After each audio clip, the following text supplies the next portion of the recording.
To create a forum discussion in your course, you can select the forum activity from the content picker. Give your forum a name, and then select one of the available forum types from the drop-down list. You can find an explanation of each forum type below this video.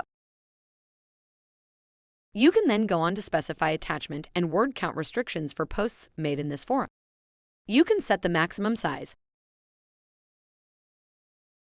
and number of files that learners will be able to attach to their forum posts.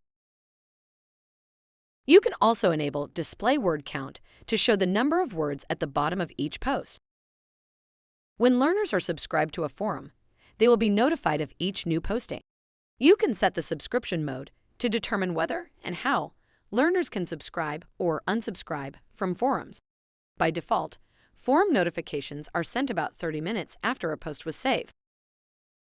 Read tracking allows learners to track which posts they have not yet read by highlighting any unread posts. If this is set to optional, learners will be able to turn tracking on or off in the forum action menu. You can then also add restrictions to control the conditions under which learners will be able to access the forum activity. And finally, you can add tags to allow learners to search and connect related content. When you then click on Save and Display, your forum activity will be added to your course, and learners will be able to start making posts in accordance with the settings you've specified.